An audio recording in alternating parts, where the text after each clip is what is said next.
বৃহস্পতিবার মনোরঞ্জন দেববর্মা স্মৃতি stadium AD Nagar police লাইনে উদযাপিত হল পুলিশ সপ্তাহ 2025। সেদিন রাজ্যের মুখ্যমন্ত্রী অধ্যাপক ডক্টর মানিক সাহা পুলিশের বিভিন্ন বাহিনীর প্যারেডের অভিবাদন গ্রহণ করেন। 2024 সালে সেরা পুলিশ সদস্য হিসেবে পুরস্কৃত হন ধ্রুবনাথ। লাইফ টাইম অ্যাচিভমেন্ট পুরস্কার পান অবসরপ্রাপ্ত ইন্সপেক্টর কাজল ঘোষ। মোট 73 জন পুলিশ সদস্য তাদের অনুকরণীয় পরিষেবার জন্য মর্যাদাপূর্ণ ডিজিপির প্রশংসা ডিস্ক পান। পরিবহন মন্ত্রী সুশান্ত চৌধুরী বলেছেন, রক্তদান মানবতার শ্রেষ্ঠ দান। রক্তদানের মাধ্যমে যে মানসিক তৃপ্তি আসে তা আর অন্য কোনো সেবামূলক কাজের মাধ্যমে আসে না। আজ আগরতলা রামঠাকুর মহাবিদ্যালয়ে আয়োজিত এক রক্তদান শিবিরের উদ্বোধন করে কথা বলেন তিনি। পাশাপাশি রামঠাকুর মহাবিদ্যালয়ের নবনির্মিত প্রমোদ মুক্ত মঞ্চের উদ্বোধন করেন তিনি। মুখ্যমন্ত্রী অধ্যাপক ডক্টর মানিক সাহা বলেছেন, আগরতলা গভর্নমেন্ট ডেন্টাল কলেজকে উত্তর পূর্বাঞ্চলের মধ্যে সর্বশ্রেষ্ঠ কলেজ হিসেবে প্রতিষ্ঠিত করতে হবে। আজ আগরতলা প্রজ্ঞা ভবনে ইন্ডিয়ান ডেন্টাল অ্যাসোসিয়েশন ত্রিপুরা শাখার 23তম বার্ষিক সম্মেলনের উদ্বোধন করে তিনি একথা বলেন। মুখ্যমন্ত্রী বলেন, দন্ত চিকিৎসকরা হচ্ছেন দক্ষ ব্যক্তি। তিনি বলেন, একজন চিকিৎসকের ভাবমূর্তি অন্যান্য মানুষদের ভালো কিছু করার লক্ষ্যে উৎসাহিত করবে। রাজ্য সরকার ডেন্টাল শিক্ষা এবং স্বাস্থ্য পরিচর্যায় বিশ্বব্যাপী উৎকর্ষ সাধনের লক্ষ্যে সকলের জন্য মানসম্পন্ন স্বাস্থ্যসেবা নিশ্চিত করতে প্রতিশ্রুতিবদ্ধ। মুখ্যমন্ত্রী বলেন, তামাক ও তামাকজাত দ্রব্য ব্যবহারের কারণে বিভিন্ন দাঁতের ও মুখের রোগ দ্রুত বৃদ্ধি পাচ্ছে। তাই রাজ্য সরকারের পাশাপাশি সামাজিক সংস্থার সাথে অ্যাসোসিয়েশনকেও গণসচেতনতা সৃষ্টির জন্য উদ্ভাবনী ধারণা নিয়ে এগিয়ে আসতে তিনি পরামর্শ প্রদান করেন। দুই মাথাযুক্ত এক বাছুরের জন্মকে কেন্দ্র করে রীতিমতো শোরগোল পড়ে যায় এক শিক্ষকের বাড়িতে। মুহূর্তের মধ্যে উৎসাহী জনতার ভিড় জমে যায় বাছুরটিকে এক ঝলক দেখার জন্য। ঘটনা কদমতলা সরসপুর গ্রামের 5 নম্বর ওয়ার্ডের সঞ্জয় কুমার নাথের বাড়িতে। তার একটি গাভী বৃহস্পতিবার সকালে একটি বাছুরের জন্ম দেয়। বাছুরটির জন্মের পর দেখা যায় 2টি মুখ, 2টি নাক, 4টি চোখ, কিন্তু 2টি কান ও 4টি পা রয়েছে। তা দেখে মালিক রীতিমতো চমকে যান।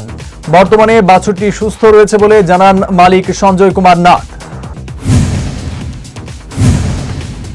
রাজধানী আগরতলায় আরও একটি উড়ালপুল তৈরি করার উদ্যোগ নিয়েছে রাজ্য সরকার। রাধানগর বাস স্ট্যান্ড থেকে আইজিএম হাসপাতাল চৌমুহনী পর্যন্ত এই উড়ালপুল তৈরি হবে। উড়ালপুলের কাজ পর্যবেক্ষণের জন্য 11 সদস্যের কমিটি গঠন করেছে রাজ্য সরকার। ইতিমধ্যেই মাটি পরীক্ষার কাজ শুরু হয়ে গেছে। 2টি জায়গায় মাটি পরীক্ষার কাজ শুরু হয়েছে। কর্নেল চৌমুহনী এবং দৈনিক সংবাদের সামনে থেকে এই কাজ শুরু হয়েছে বলে জানান কাজের দায়িত্বপ্রাপ্ত এক ঠিকাদার। প্রজাতন্ত্র দিবস উপলক্ষে দক্ষিণ জেলাতে শুরু হয়ে গেছে নানান কর্মসূচি। আজ বিলোনিয়া মহকুমা ট্রাইবাল ওয়েলফেয়ার ডিপার্টমেন্টের উদ্যোগে বিলোনিয়া অগ্নিবীণা কমিউনিটি হলে বিলোনিয়া মহকুমা ভিত্তিক প্রচলিত জনজাতি নৃত্য প্রতিযোগিতা অনুষ্ঠিত হয়। বৃহস্পতিবার সকালে উদয়পুর শহর সংলগ্ন এলাকায় ভগিনী নিবেদিতা উচ্চতর মাধ্যমিক বিদ্যালয়ের দায়িত্বপ্রাপ্তরা দেখতে পায় বিদ্যালয়ের বিভিন্ন রুমের তালা ভাঙা। কি উদ্দেশ্য নিয়ে রুমের এবং আলমারির তালা ভাঙা হয়েছে পুলিশ প্রাথমিকভাবে বুঝে উঠতে পারছে না বলে জানায়, তবে তদন্ত হচ্ছে। গোপন সূত্রে পাওয়া খবরের ভিত্তিতে রাজধানীর পূর্ব আগরতলা থানার অন্তর্গত কলেজটিলা এলাকায় অভিযান চালিয়ে মিঠুন রায়, বিবেক রায় এবং রাজীব বিশ্বাস নামে 3 জনকে আটক করা হয়।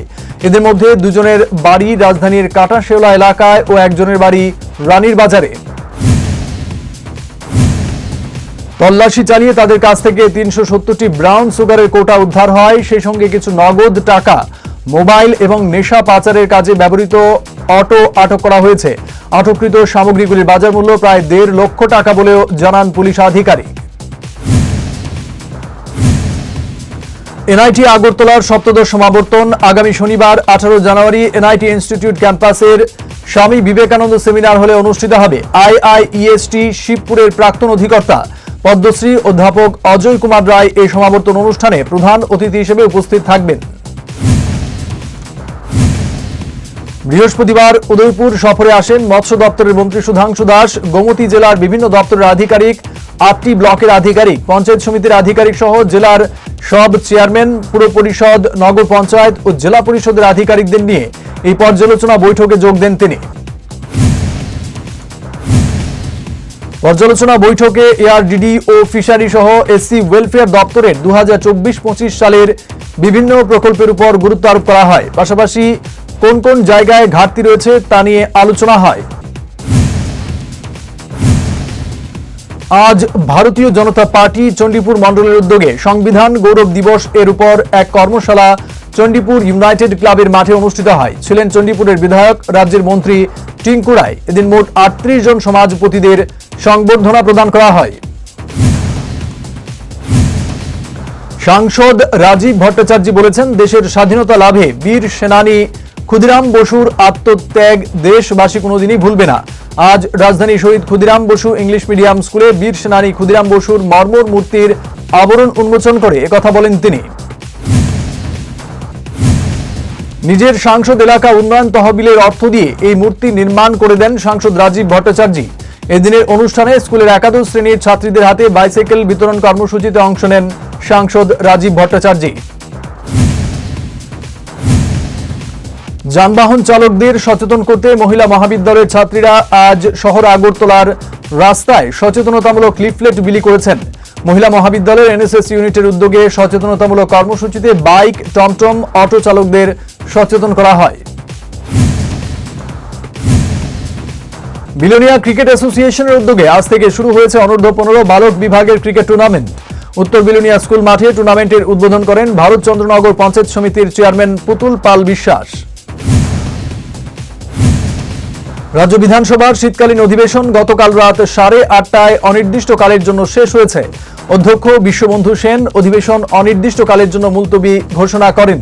গত 10ই জানুয়ারি রাজ্যপালের ভাষণের মধ্য দিয়ে 3 দিনের অধিবেশন শুরু হয়েছিল। গত 30 ডিসেম্বর জম্পুই হিলের কনপুই গ্রামের মহিলারা পানীয় জলের দাবিতে বিক্ষোভ প্রদর্শন করে রাজ্যের মন্ত্রী শান্তনা চাকমার বিরুদ্ধে কুরুচিপূর্ণ মন্তব্য করেন। অবশেষে ওই কনপুই গ্রামের মহিলারা একত্রিত হয়ে নিজেদের ভুল স্বীকার করে তাদের অশুভনীয় আচরণের জন্য প্রকাশ্যে দুঃখ প্রকাশ করে রাজ্যের মন্ত্রী শান্তনা চাকমার কাছে ক্ষমা চাইলেন। ফের তেলিয়ামুড়া থানা এলাকায় চুরি হলো। নিশি কুটুম্বরা হানা দিল করিলং শিশুবিহার এলাকার কাঠ মিস্ত্রি দুলাল সূত্রধরের বাড়িতে কেউ নাকি ছিল না। এই সুযোগে চোরেরা হাত সাফাই করে দিল।